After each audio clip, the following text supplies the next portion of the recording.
오늘 우리에게 주시는 하나님의 말씀은 베드로후서 1장 1절에서 11절까지의 말씀입니다.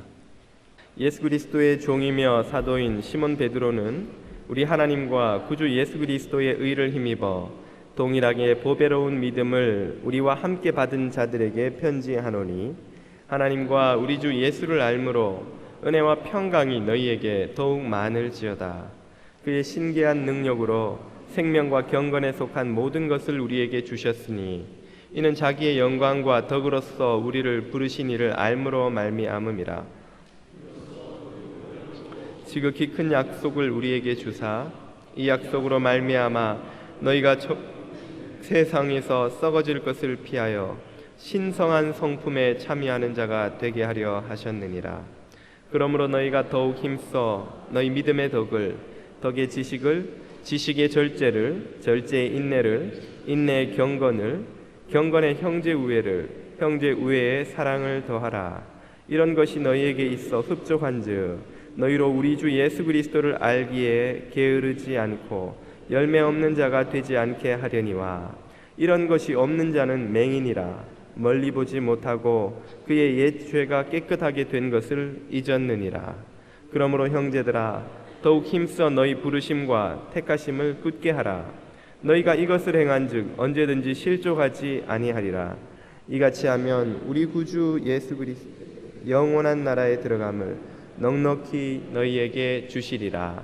아멘. 그 바보 청년 의사라는 제목의 책이 있습니다. 최근 몇 년간 기독교계에 크게 알려진 책인데요, 이 책은 33세의 일기로 군의관으로 근무하던 중에 유행성 출혈열에 감염되어 안타깝게 생을 마친 의사 안수현 씨의 생애를 다룬 책입니다. 그의 생애는 그의 장례식이 있기 전까지는 그리 사람들에게 알려지지 않았었습니다. 영락교회에서 행해진 그의 장례식에 조문객이 무려 4,000명이 넘게 몰려들었습니다. 사람들을 깜짝 놀라게 한 이 인파는 한경직 목사님 이래 최대의 조문객 규모였다고 합니다.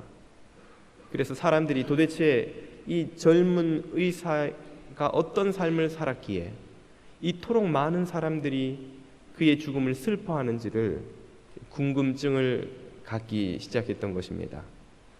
그의 장례식에 모여든 그의 동료들, 선후배 의사들, 함께 일한 간호사들, 그리고 병원 식당의 아주머니, 병원에 청소하시는 분들, 침대를 정리하는 도우미들, 매점에서 구두를 닦는 분들까지 구름처럼 몰려들어 이 젊은 의사의 죽음을 슬퍼하며 그의 삶을 증언하였습니다. 그 증언들을 모은 것이 바로 이 책 그 바보 청년 의사입니다. 이 책에 등장하는 그의 삶은 영화로 꾸밀 법한 기적적이고 드라마틱한 스토리가 있는 것은 아닙니다. 다만 그의 삶이 매일매일 환자 사랑과 이웃 사랑의 실천으로 채워져 있었다는 것을 이 사람들이 한결같이 증언하고 있습니다.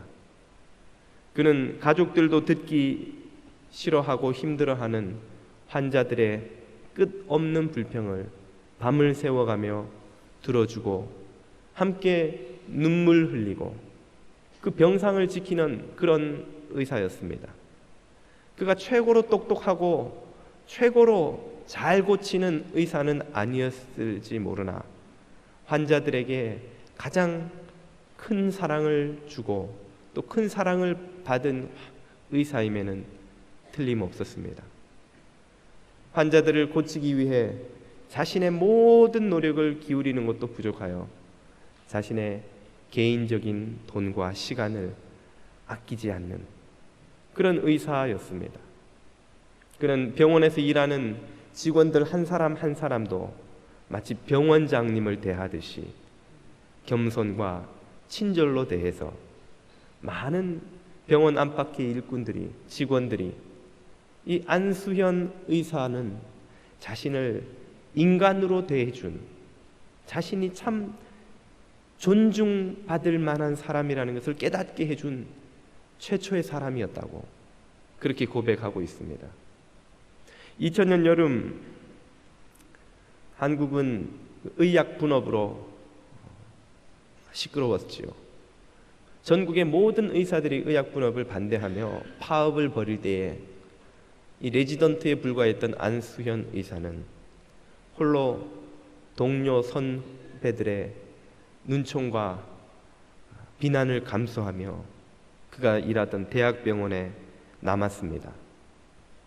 왕따가 되는 것은 물론 자칫 잘못하면 그의 의사로서의 앞날이 완전히 끝장날 수도 있는 위험한 결정이었지만 그는 오로지 한 가지만을 생각했습니다.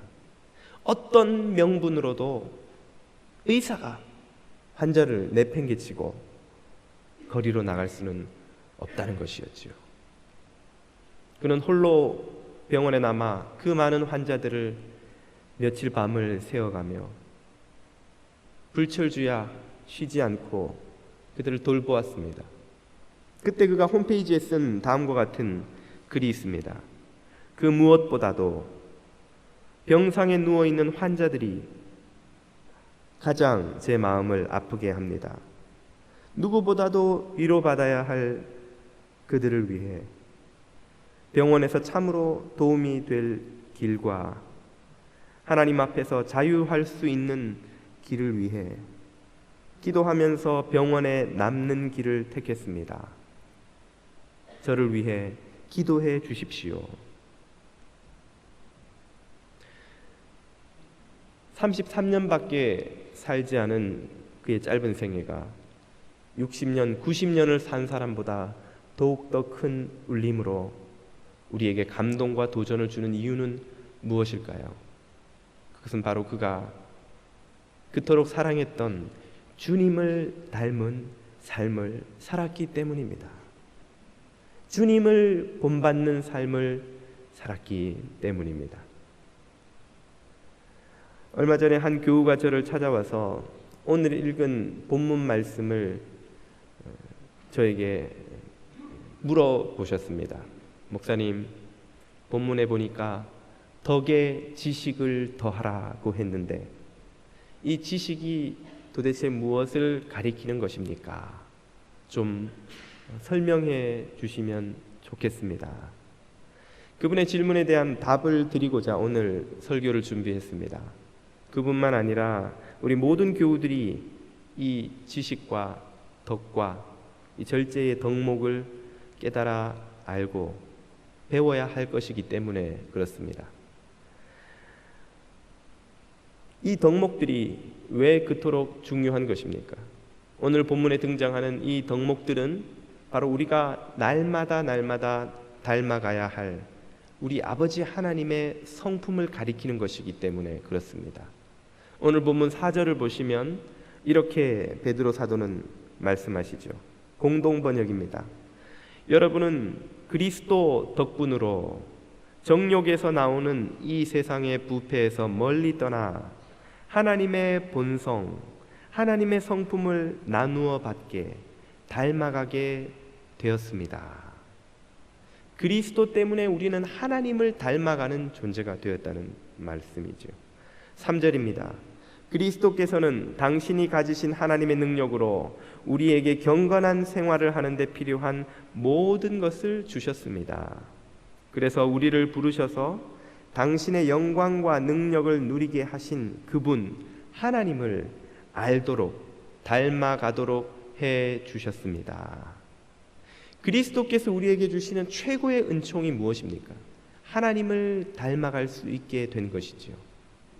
우리 그리스도인들의 최고의 사명, 미션이 있다면 무엇일까요? 우리가 평생토록 추구해야 할 첫 번째 미션, 사명이 있다면 그것이 무엇이겠습니까? 그것은 바로 하나님을 날마다 닮아가는 것입니다. 이보다 더 중요한 미션은 없습니다. 목사님, 우리의 사명은 땅끝까지 이르러 복음을 전하는 것이 아닌가요? 예, 맞습니다. 그러나 굳이 번호를, 순서를 붙여보자면 그것은 두 번째 미션입니다. 그보다 더 중요한 앞서는 미션이 있는데 그것이 바로 하나님을 닮아가는 것입니다. 이 순서를 예수님도 제자들을 부를 때 이미 말씀하신 적이 있습니다. 마태복음 4장 19절에 보면 제자들을 부르시는 주님의 음성이 이렇게 들리죠. 말씀하시되 나를 따라 오너라. 그리하면 내가 너희를 사람을 낚는 어부가 되게 하리라 하시니, 주님을 따라가는 것이 먼저입니다. 그래야 사람 낚는 어부가 될 수 있습니다. 주님 안에 거하는 것이 먼저입니다. 그래야 열매를 맺을 수 있습니다. 내 말이 너희 안에 거하고 너희가 내 안에 거하면 이 사람은 과실을 많이 맺나니, 주님 안에 거하는 것이 먼저이고 열매를 맺는 행함은 나중입니다.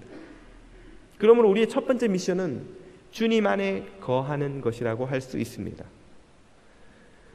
한 번은 빌리 그레함 박사를 그가 총장으로 섬기던 신학교에 학생이 찾아왔습니다.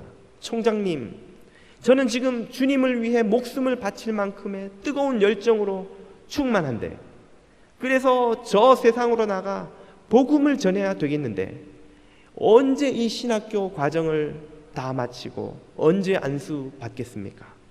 저에게 당장 안수를 주시고 어디든지 파송해 주십시오. 가서 목숨을 걸고 선교하겠습니다. 그러자 빌리 그레함 박사가 그 신학생에게 이렇게 말했다고 합니다. 이복의 젊은이, 내가 자네라면 지금 할 수 있을 때 부지런히 도끼날을 갈겠네. 도끼날을 더 날카롭게 갈면 갈수록 더 많은 나무를 찍을 수 있다는 것을 기억하게나. 우리가 주님 안에 거하는 것은 결코 낭비가 아닙니다. 우리가 주님 안에 거하는 것은 결코 아무것도 하지 않는 소일하는 것이 아닙니다. 주님 안에 거하는 것이야말로 우리가 주님 안에서 할 수 있는 최고의 사역입니다. 사람들이 주님께 어떻게 하여야 하나님의 일을 하겠습니까? 묻자 하나님께서 보내신 자를 믿는 것이 곧 그의 일이니라 고 하신 것처럼 우리는 먼저 주님 안에 거해야 합니다.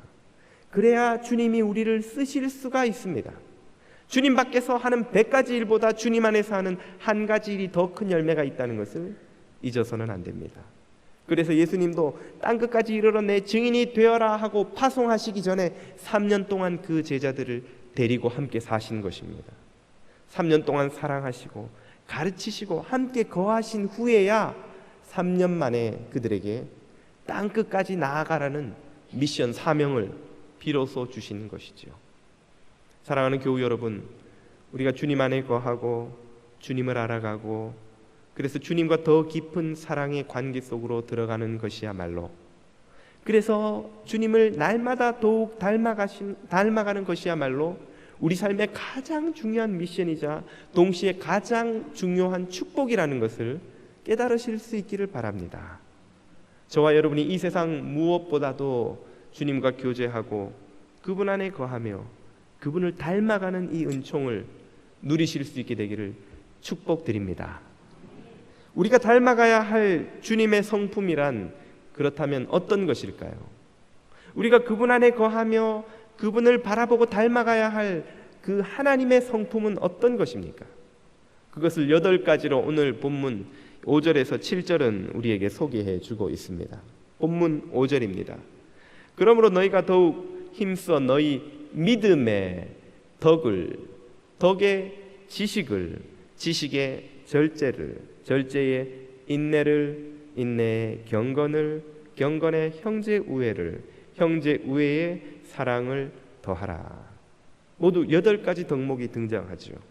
이 중에서 첫째인 믿음과 마지막인 사랑은 우리에게 너무나 익숙한 덕목이지요. 그리고 7번째로 등장하는 형제 우애도 사실상 친형제끼리 친하게 지내라 하는 뜻이 아니고 형제된 그리스도인들을 사랑하라 하는 뜻입니다. 8번째의 사랑은 형제뿐 아니라 더 나아가 모든 사람들과의 사랑의 관계를 말하는 것이죠. 그래서 우리에게 이 익숙한 3가지 덕목을 빼면 5가지가 남죠. 그리고 이 5가지 중에서도 오늘 시간의 허락하는 시간 관계상 세 가지 덕목만 여러분과 함께 살펴보려고 합니다. 그 세 가지 덕목은 각각 덕과 지식과 절제입니다. 덕의 지식을, 지식의 절제를 더하라 할 때에 이 세 가지 덕목이 무엇인지, 우리가 어떻게 그 덕목들을 이해하고 그 덕목들에서 닮아가야 할지를 살펴보려고 합니다. 첫 번째 덕목은 바로 덕입니다. 덕. 이 덕은 헬라어로 원어로는 아레테라고 발음합니다.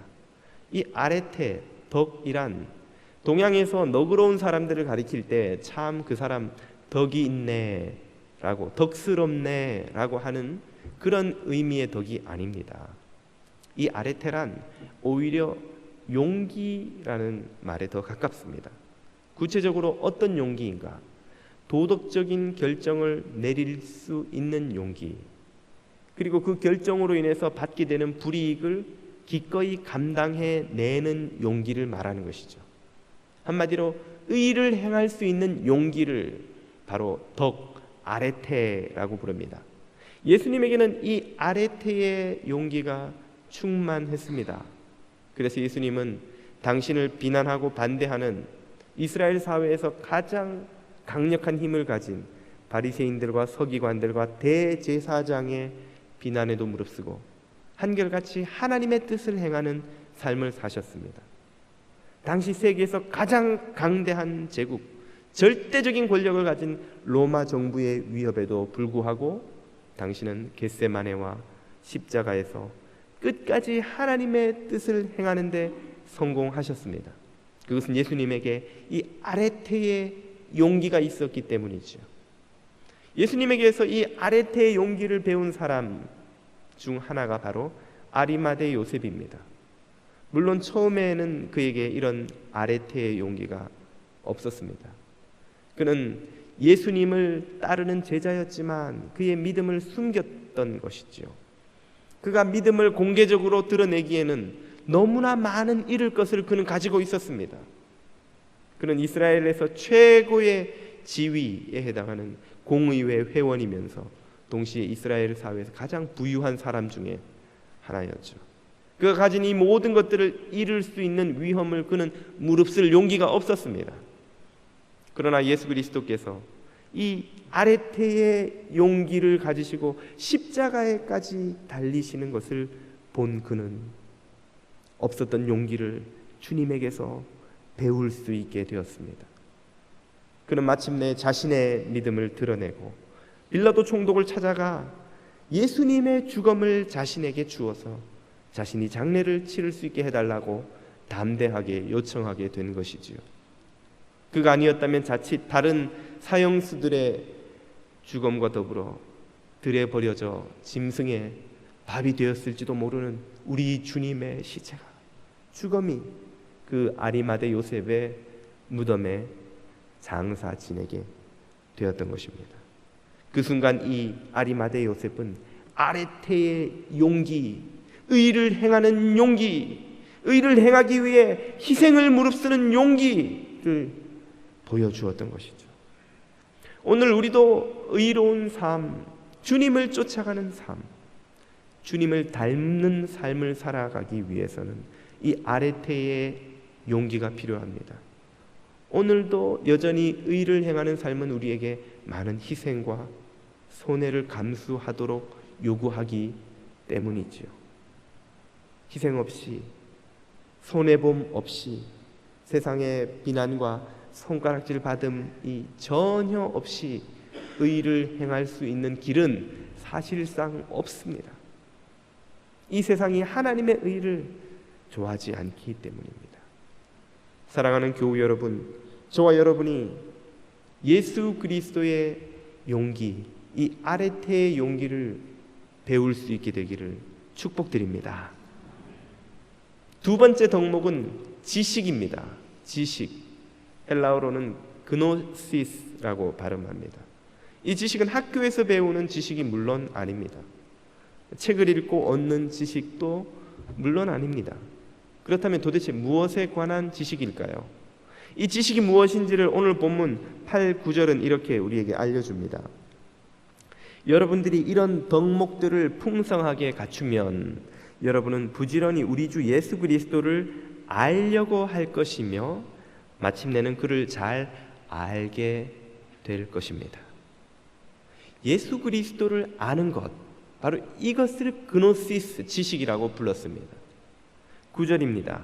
그러나 이런 것들을 갖추지, 이런 덕목들을 배우지 못한 사람은 앞 못 보는 장님이며 과거에 지은 죄가 깨끗해졌다는 것을 잊어버린 사람, 영적인 시각장애인입니다. 영의 지식, 예수 그리스도께서 주시는 생명의 길에 대한 지식을 말하는 것이죠. 바로 이 지식이 그노시스입니다. 이 지식이야말로 우리가 세상에서 가질 수 있는 최고로 중요한 지식입니다. 이 지식 없이 다른 모든 지식들은 헛될 뿐인 것이죠. 다음의 우화를 여러분이 들어보셨으리라 생각합니다. 어떤 학자가 사공이 모는 배를 타고 강을 건너게 되었습니다. 심심했던지 사공에게 말을 걸었습니다. 이보시오, 뱃사공 양반. 사공께서는 철학에 대해서 좀 아시는 바가 있어. 아이고 선생님, 저 같은 무지렁이가 무슨 철학이 다 무엇입니까? 허허, 인생의 3분의 1을 헛사하셨구만. 그리고 또 조금 가다가는 물어보았습니다. 그렇다면 사공 양반, 문학에 대해서 뭘 좀 아시오? 아이고 선생님, 철학이고 문학이고 밥 벌어먹고 살기도 힘든데 제가 그걸 어떻게 알겠습니까? 인생의 3분의 2를 헛사셨구만. 그리고 또 좀 가다가는 물어보았답니다. 그럼 사공 양반, 예술에 대해서는 좀 아는 것이 있겠지? 아이고 선생님, 예술이고 뭐고 저 같은 인간이 뭘 도대체 알 수 있겠습니까? 그러자 또 측은하다는 듯이 그가 혀를 차고 있는데 그때 갑자기 큰 바람이 불더니만 배가 획가닥 뒤집어져 버렸습니다. 물을 먹고 허우적대는 이 학자에게 뱃사공이 크게 소리쳐 물었답니다. 선생님, 헤엄칠 줄 아십니까? 모치요, 날 좀 살려주시오. 그러면 선생님은 인생을 통째로 헛사셨군요. 제주껏 나와 보십시오.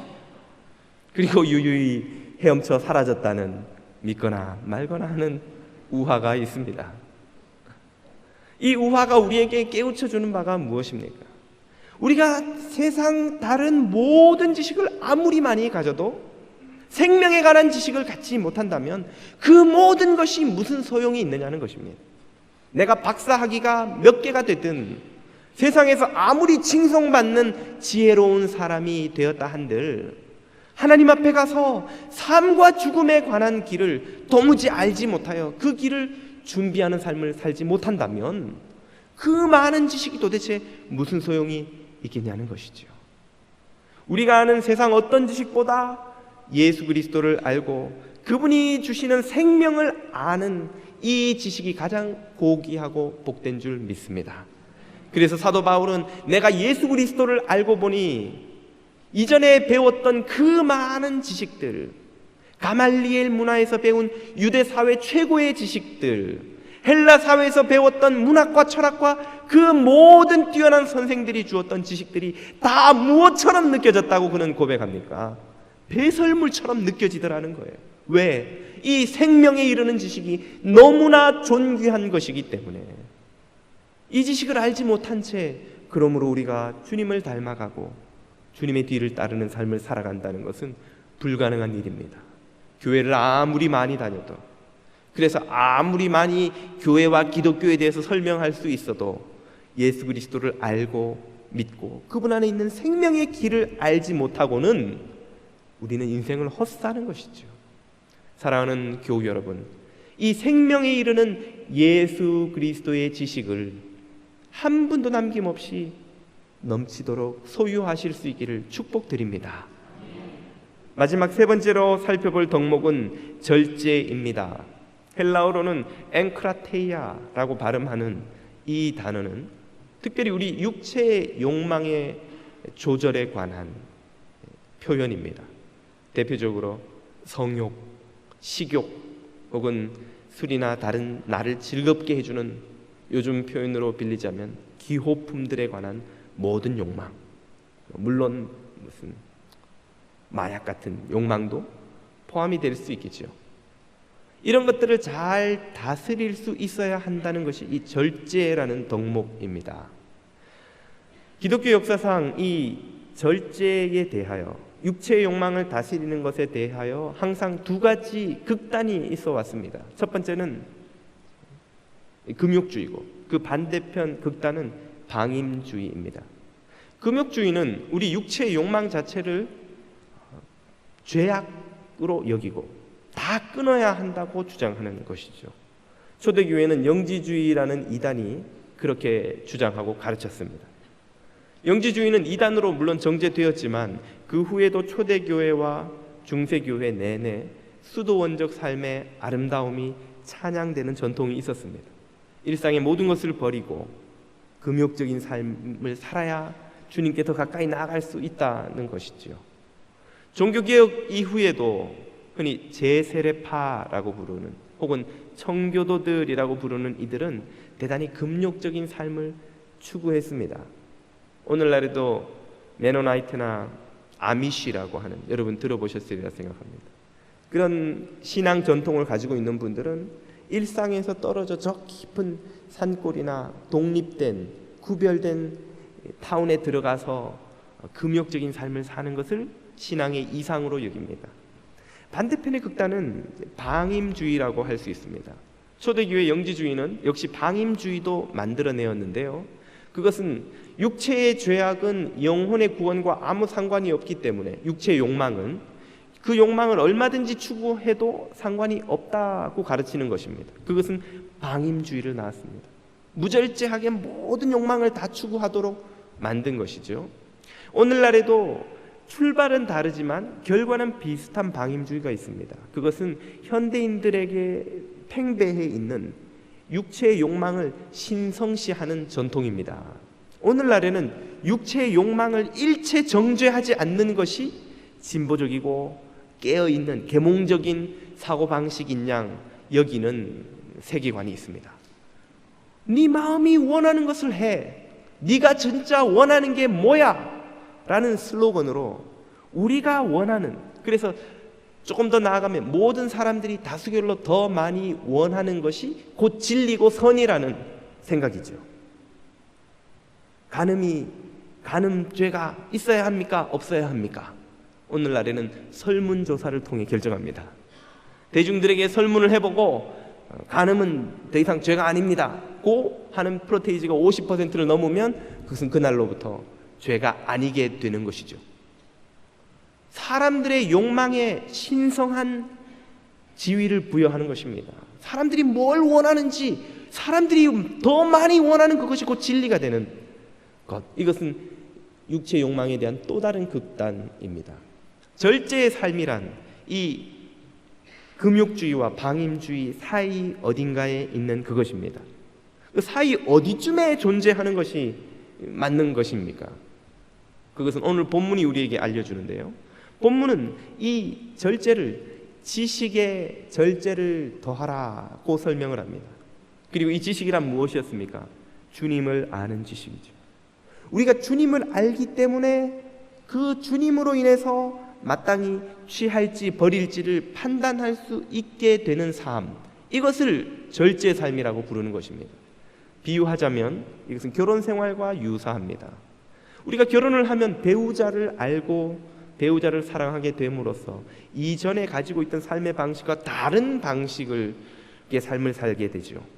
예전에는 친구들이 한밤중에라도 전화하면 달려나가서 1시고 2시고 부어라 마셔라 세워라 내워라 노세 젊어 노세 늙었으면 못 노나니 하고 살았을지라도 이제 배우자가 있는 몸은 어떻게 하게 됩니까? 아내가 남편이 그것을 기뻐하지 않기에 그런 삶의 방식을 버리게 되지요. 예전에는 홈쇼핑을 돌리다가 신상이 뜨면은 그저 지름 신께 순종하여 질고 긁고 부르고 안 쓰는 물건도 방마다 쌓아 놓아도 아무도 뭐라고 하는 이가 없었지만, 이제는 배우자가 생기면 그 배우자와 재정적인 문제를 공유하고 함께 의논하여서 결정하여야지 내 마음대로 카드가 있다고 긁을 수가 없는 것이죠. 예전에는 이성 친구가 전화하면 누구래도 달려나가 차 한잔하고 데이트하고 하는데 꺼리낌이 없었다 할지라도, 이제 배우자가 있는 이상 배우자가 기뻐하지 않는 관계는 다 끊어야 하는 것입니다. 결혼하기 때문에 절제하게 되는 것이죠. 사랑하는 이가 생기고 그 사랑하는 사람의 성정을, 그의 좋아함과 싫어함을 알기에 끊게 되는, 절제하게 되는 것이죠. 신앙생활은 바로 이와 같은 것입니다. 우리가 하나님을 알지 못할 때는 내 마음대로 살았고 그것이 옳은지 그른지도 모르고 살았습니다. 그러나 이제는 하나님을 아는 지식이 있습니다. 그분의 사랑을 알고 나도 그분을 사랑하고 그분이 좋아하는 것이 무엇인지 그분이 싫어하는 것이 무엇인지를 분별할 수 있게 되는 지식이 생겼습니다. 그 지식이 우리로 하여금 절제의 삶을 살게 이끄는 것이죠. 내 삶에서 주님이 기뻐하시지 않는 것이 무엇인가, 그것을 내어버리는 것, 그것이 절제입니다. 내 삶에서 주님과의 관계를 파괴하는 것이 무엇인가, 그것을 분별하고 그것을 끊어버리는 것, 그것이 절제입니다. 그러므로 절제는 금욕을 말하는 것이 아닙니다. 방임은 더더욱 아니죠. 주님과 더불어 사는 삶의 조화로움을 말하는 것입니다. 주님과의 관계를 더 깊게 해주는 은총의 방식입니다. 이런 절제가 오늘 저와 여러분에게 있으시기를 축복드립니다. 이런 절제 삶에 대해서 우리가 배우다 보면 세상 사람들이 흔히 하는 오해를 할 수도 있습니다. 사람들은 하나님께서 우리가 행복해지는 것을 못 견디는 괴팍한 스크루지 영감으로 오해하는 경향이 있습니다. 도대체 하나님은 왜 우리가 좋아하는 것을 못하게 하신단 말이야?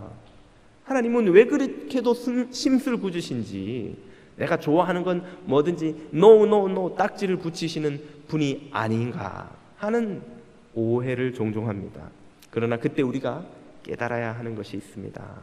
참된 행복은 쾌락의 극대화를 통해 얻는 것이 아니라는 것이죠.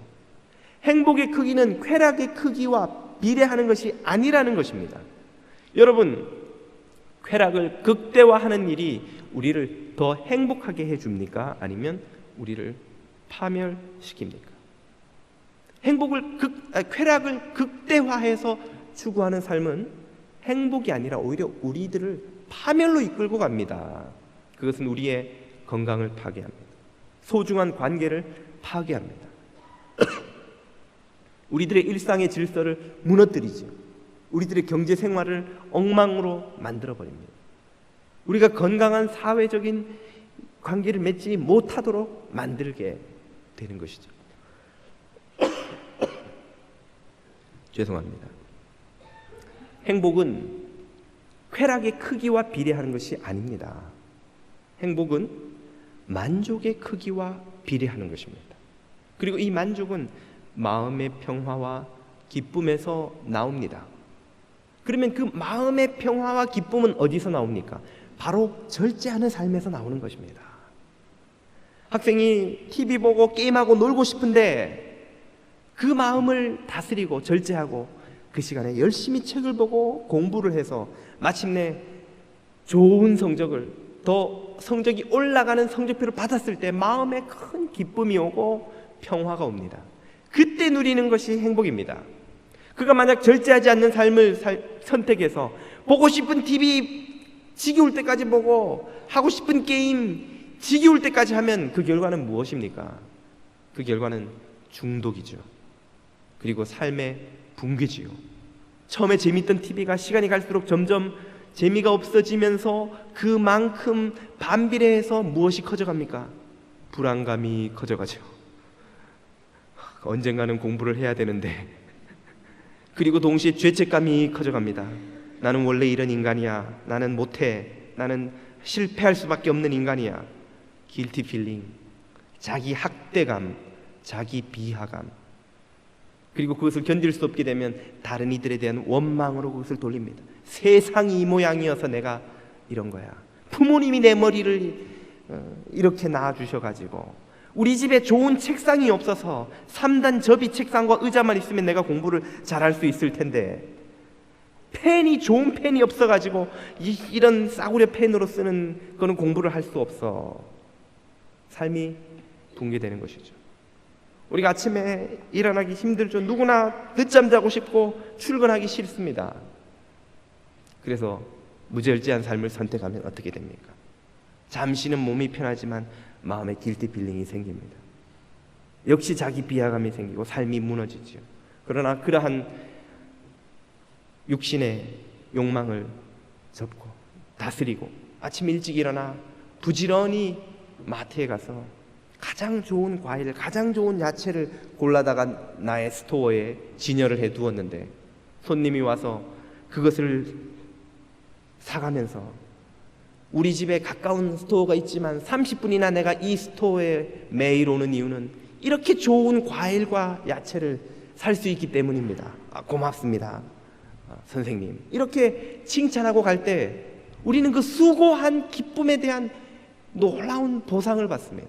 마음의 큰 기쁨과 평화를 누리게 되죠. 그때 누리는 것이 행복감입니다. 그리고 그 대가로 우리는 경제적인 유익도 얻게 되지요. 놀고 싶은데 열심히 나아가 땀을 흘리는 테니스 선수는 시합에 나가서 모든 사람이 탄성을 지르는 기가 막힌 드라이버 샷을 날려서 와 하고 사람들이 소리를 지를 때 그 모든 수고한 절제한 삶에 놀라운 축복과 보상을 받게 되는 것이죠. 내가 쉬고 싶은데, 놀고 싶은데, 친구들하고 나이트 가서 술 마시고 싶은데 열심히 축구 연습을 한 축구 선수는 경기장에서 국가대표로 혹은 도시의 클럽 대표로 멋진 골을 성공시켜 많은 사람들에게 기쁨과 영광을 맛보게 해줄 때, 그 그라운드에 서서 그 수고하고 절제한 삶에 대한 축복과 평화와 기쁨을, 만족을 누리는 것이죠. 그것이 행복에 이르는 길입니다. 내가 원하는 욕망을 모두 충족시키기 위해 그 쾌락을 극대화시키는 삶, 무절제한 삶을 사는 것은 우리에게 행복을 가져다 주는 것이 아니라 절망을 가져다 줍니다. 그것은 어떤 쾌락, 어떤 욕망이든 마찬가지입니다. 이러한 절제의 비밀을 배우실 수 있기를 축복드립니다. 이 절제의 삶은 무엇보다도 우리가 영적인 욕망을 가질 수 있도록, 거룩한 것을 원하는 거룩한 욕구를 가질 수 있도록 절제의 삶은 도와줍니다. 우리의 마음은 무엇인가로 항상 꽉 차 있게 됩니다. 그래서 절제하지 않는 욕망을 무한대로 충족시키려는 마음을 가지면 빈자리가 남지 않습니다. 그러면 영적인 욕망에 대한 감각을 잃어버립니다. 영적인 것을 맛보아도 그것이 맛있는지 알지 못한다는 것이죠. 제가 몇 년 전에 한국에 갔더니 정말 오랜만에 만난 선배가 너무나 저를 반가워하면서 도안이 너에게 꼭 맛보여주고 싶은 맛있는 식당이 있다라고 오장동 냉면집이라는 데를 데리고 가시더군요. 그래서 저는 너무나 큰 기대를 가지고 갔습니다. 점심때는 보통 2시간씩 줄을 서야 겨우 들어갈 수 있는데 들어가면 주문도 안 받습니다. 세 사람 들어오면 그냥 3개 그릇 갖다 주고 가버려요. 끝! 그 집에 냉면밖에 안 팔아요. 다른 거 주문해도 갖다 주지도 않아요. 딴 데 가세요. 없어요. 그 거룩한 땅에 한번 들어가 보겠다고 줄을 서서 기다리고 더운데 고생한 끝에 마침내 그 홀리 플레이스에 앉아 신성한 냉면 그릇을 받아든 순간 얼마나 기쁜 마음으로 큰 기대를 가지고 먹었던지. 그런데 결과가 무엇일까요, 여러분? 밍밍한 게 저희 어머니 표현을 빌리면 니 맛도 내 맛도 없는 싱거운 냉면인 거예요. 아니 도대체 이 싱겁고 맛도 없는 냉면을 왜 사람들이 줄을 서서 먹는 것일까? 한참 고민한 끝에 저는 답을 얻었습니다. 제 입이 MSG에 중독이 되어 있어서 MSG가 안 들어간 냉면은 냉면이 아닌 것처럼 여겨지는 거예요. 대부분의 오늘날 냉면집은 다 뭐 냉면뿐 아니라 무슨 음식이든, 저희 아내도 요리를 할 때 뭐 미원 MSG 많이 쓰죠. MSG 막 팍팍 들어간 자극적인 음식에 너무 입이 기리던 나머지 육수만으로 맛을 낸 그 원조 냉면은 맛을 못 느끼는 거예요. 여러분, 자녀들에게 어릴 때부터 콜라하고 맥도날드 정크푸드를 매일 먹여보십시오. 아이들이 물 안 먹습니다. 밥 안 먹습니다. 왜요?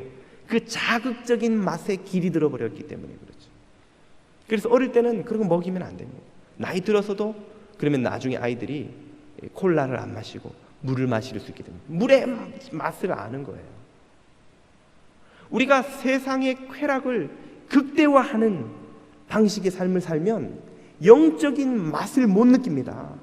그 거룩한 축복의 맛을 못 느낍니다. 하나님이 주시는 은총이 은총으로 여겨지지 않습니다. 앞에서 말한 그 교우의 말씀처럼 고난을 겪기 전에는 도무지 이 덕목들이 왜 소중한지 깨닫지를 못하는 거예요. 고난을 겪고 우리의 입맛이 한번 세척된 후에야 참으로 덕과 지식과 절제와 같은 이 덕목들이 참으로 고귀한 것인지를 깨닫게 되는 것이 우리들의 어리석음이지요. 우리가 절제하는 삶을 살 때 우리 마음에 공간이 생깁니다. 그리고 그 공간은 하나님이 주시는 은총의 맛을 아는 거룩한 욕구로 채워지게 되는 것이죠. 이것을 깨달아야만 이 좋은 날씨에 그린으로 달려가지 않고 그 공기 탁한 룸에 앉아서 예배 드린답시고 앉아있는 사람들이 이해가 되는 것입니다. 이 맛을 깨달아야만 몸도 피곤하고 마음도 여유가 없는데 시간을 내어 자기 돈 써가며 섬기러 다니는, 봉사하러 다니는, 선교하러 다니는 사람들이 비로소 이해가 되는 거예요. 저 사람들은 무슨 정신 나간 사람들이길래 저렇게 시간과 돈을 낭비하는가. 우리가 절제의 삶을 살지 못하면 그 맛을 도무지 알 수 없게 되는 것입니다. 사랑하는 교우 여러분, 오늘 저와 여러분의 삶이 절제를 배우고 그 절제의 삶을 살아갈 때에 참 행복을 맛볼 수 있습니다. 주님을 닮아갈 수 있습니다. 주님과 더불어 사는 그 축복의 삶을 누릴 수가 있습니다.